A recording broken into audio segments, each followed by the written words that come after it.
발인이 끝난 날 밤, 정원은 홀로 남아있었다. 더 이상 건양가 며느리라는 호칭도 가짜 주영채라는 이름도 필요 없었다. 이제부터 난 한혜라 부회장의 친딸 차수아로 살 거야. 그 결심은 단순한 감정의 선언이 아니었다.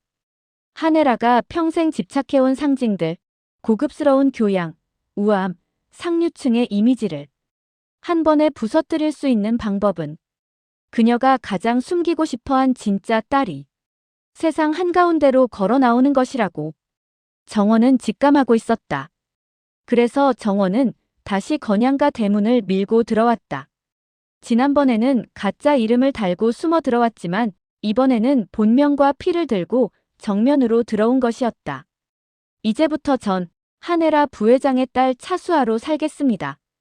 그 말이 떨어지는 순간 건양가 사람들의 얼굴이 동시에 굳었다. 도둑처럼 들어와 집안을 휘젓고 간 여자라고만 생각했던 정원이 사실은 그 집안 안방 주인의 친딸. 그 사실은 건양가가 그동안 숨겨온 모든 균열을 한꺼번에 밖으로 드러내는 방아쇠였다. 진태석은 이를 악물었다. 너를 어떻게 받아들이겠니? 내 어머니를 무너뜨릴 심산으로 들어온 딸을 조용히 시키기 전까지는 그냥 불씨일 뿐이야. 속으로는 이미 어떻게 없앨까를 계산하고 있었지만 그 계산은 예상보다 더 빨리 틀어졌다. 바로 그 자리에서 뜻밖의 목소리가 터져 나왔기 때문이다. 아버지, 저는 가짜 주영채가 아니라 진짜 차정원과 결혼하겠습니다. 전 이 여자가 아니면 안 됩니다. 진세훈이었다. 정원의 선언이 건양가를 흔든 첫 번째 충격이라면 세훈의 이 말은 그 집안의 계승구도를 정면으로 거스르는 두 번째 폭탄이었다. 진태석의 얼굴이 일그러졌다. 내 어머니 딸과 결혼을 하겠다고? 그게 제정신이냐? 하지만 세훈은 한치의 흔들림도 없이 받아쳤다. 그럼 아버지부터 어머니랑 이혼하세요. 아버지는 되면서 전 왜 안 됩니까? 순간 진태석의 손이 번개처럼 올라가 세훈의 뺨을 후려쳤다. 그러나 따귀를 날린 뒤 진태석은 이상하게도 오래 말을 잇지 못했다. 얼굴에 화가 떠올라 있음에도 깊은 곳에서는 자기 과거를 보는 듯한 묘한 공감이 스쳤기 때문이다. 사랑 때문에 망가졌던 젊을 적의 자신, 그 뒤에 이어진 죄책감과 타협, 그게 고스란히 세훈의 눈빛에 겹쳐 보였다. 하지만 감정은 감정이고 건양의 후계자를 정하는 문제는 냉정한 계산이 우선이었다. 그날 밤 진태석은 정원을 조용히 불러냈다. 내가 가짜 주영채 이름으로 우리 집 며느리 행세했던 건 지금도 용서할 수 없다. 하지만 내가 수아라는 사실은 어쩔 수 없지. 딱 그 선까지였다. 인정은 하되 받아들이지는 않겠다는 선. 원한다면 한혜라 딸로 살아라.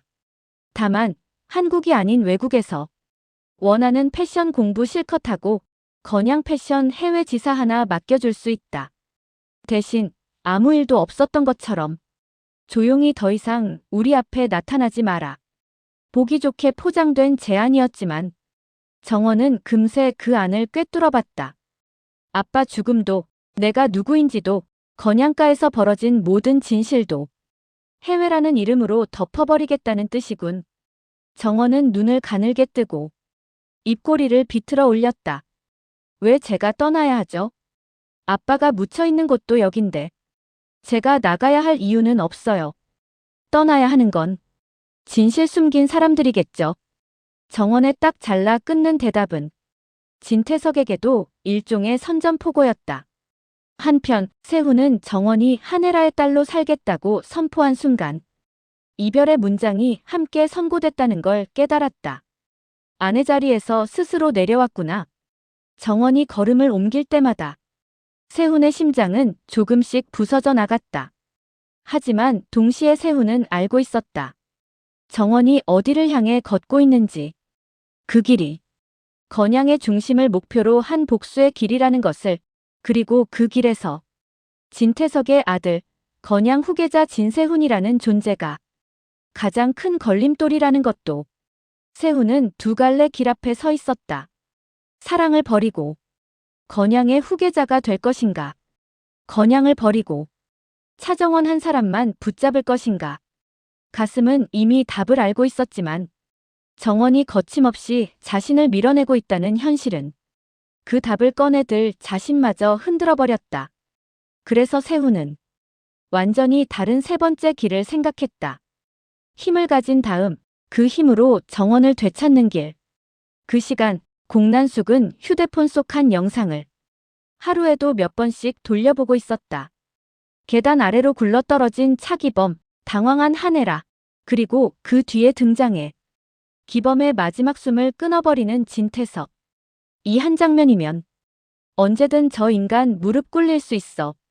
난숙의 눈빛에는 쾌감과 욕심이 동시에 번쩍였다. 그래서 난숙은 마침내 태석에게 조건을 내걸었다. 이제 진짜 사돈으로 묶읍시다. 내 딸이 건양 며느리로 들어가고 당신 아들이 확실한 후계자로 서는 거죠. 대신 우리 쪽 지분과 프로젝트 전부 당신네랑 엮어줄게요. 태석은 난숙의 의도를 모르지 않았다.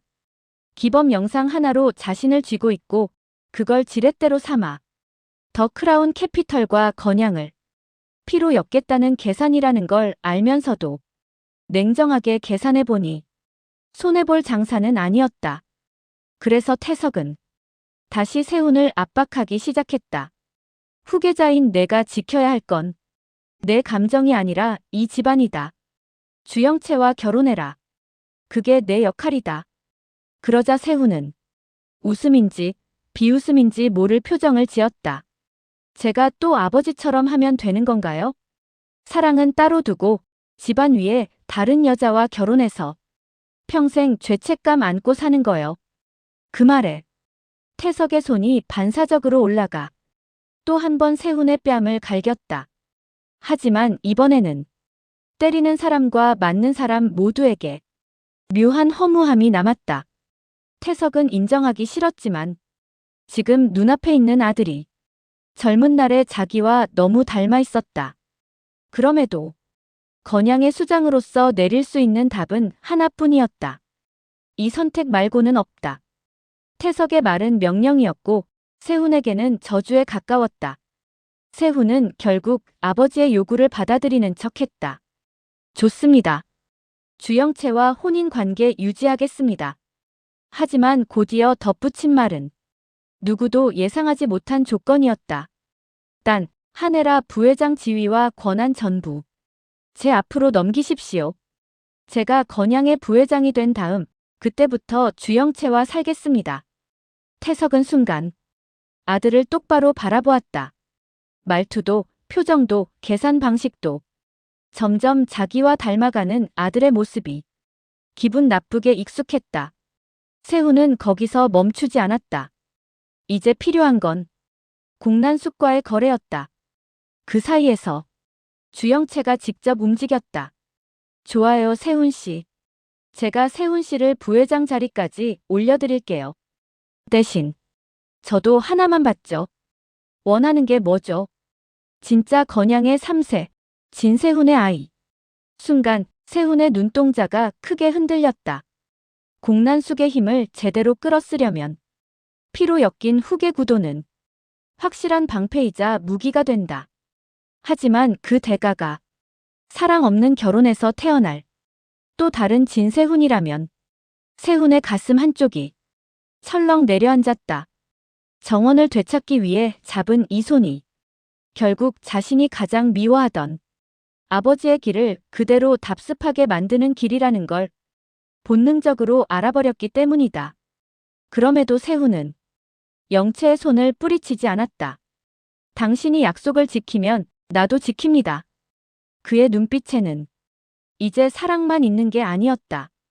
권력에 대한 갈증, 정원을 향한 집착, 그리고 아버지를 넘어서겠다는 어두운 욕망이 위험하게 뒤섞여 있었다. 그 사이 정원은 태석의 제안을 다시 한번 잘라냈다. 해외로 나가 조용히 사는 삶은 언뜻 보면 더 평탄하고 안전해 보였지만 그건 곧 기범의 죽음, 자신의 출생, 건양가에서 벌어진 모든 추악한 진실을 영원히 묻어버리겠다는 말과 같았다. 왜 제가 떠나야 하죠? 떠나야 하는 건 숨기고 조작한 사람들 아닌가요? 정원의 대답에 태석은 비열한 웃음을 흘렸다. 선택은 내가 하는 거다. 다만 여기 남아있으면서 계속 안전할 거라고 생각하지는 마라. 시간이 얼마나 남았는지 잘 계산해봐라. 그건 협박이자 예고였다. 정원은 다시 한번 진태석이 어떤 인간인지 피부로 느꼈다.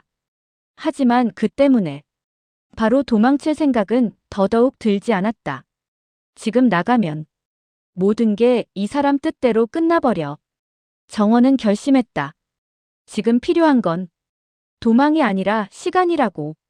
한혜라의 진실, 건양가의 과거, 난숙이 쥔 영상, 모든 걸 한 번에 폭발시킬 순간을 만들기 위해선 한국 안에서 차근차근 준비해야 했다. 도와줄 수 있는 사람은 사실상 한 명뿐이었다. 주하늘. 한혜라의 딸로 살겠다고 선언한 순간부터 정원은 세상과 완전히 고립된 기분을 느꼈다. 세훈은 힘을 키워서 널 지키겠다며 전혀 다른 길로 걸어가고 있었고, 태석은 자신을 한국 밖으로 밀어내려 하고, 한혜라는 딸을 지키겠다고 말하면서도 실제로는 그 어떤 선택도 막지 못했다. 서로를 의지하는 듯 웃고 있었지만 그 미소 속에는 야망, 계산, 두려움, 의심이 뒤섞여 있었다. 그 팽팽한 긴장 속에서 결정적인 불씨 하나가 떨어졌다. 건양가 며느리, 시아버지 장례식장에서 눈물의 포착. 출생의 비밀 있나? 기범의 빈소를 지키고 있는 정원의 사진과 함께 건양 며느리의 이중생활, 가짜 며느리 논란, 숨겨진 친딸 의혹 등 자극적인 제목의 기사들이 쏟아졌다. 세상은 단숨에 들끓기 시작했다. 결국 시작됐네. 정원은 기사를 보고 오히려 머릿속이 선명해지는 걸 느꼈다. 사람들의 호기심과 의혹이 건양가 정문을 향해 쏟아지고 있는 지금 이 불길을 한혜라의 과거와 진태석의 죄, 공난숙의 거래까지 태워버리는 큰 불로 키워야 했다. 지금이다. 이 타이밍 놓치면 안 돼. 정원은 떨리는 손을 꼭 쥐고 전화를 걸었다. 하늘 오빠, 도와줘. 이번엔 정말 끝까지 가보자. 기사는 단순한 스캔들이 아니었다. 거대한 폭발을 터뜨릴 도화선이었다. 그리고 지금 그 도화선 끝을 손에 쥔 사람은 다름 아닌 차정원, 아니 한혜라의 딸 차수아였다. 드라마보다 더 위태로운 예고, 건양가를 집어삼킬 다음 불길은 어디서 먼저 타오를까? 정원이 먼저 칼을 빼들지, 세훈의 광기가 먼저 폭발할지, 아니면 난숙의 영상이 모든 판을 한 번에 뒤집어 버릴지 다음 편에서 이어집니다.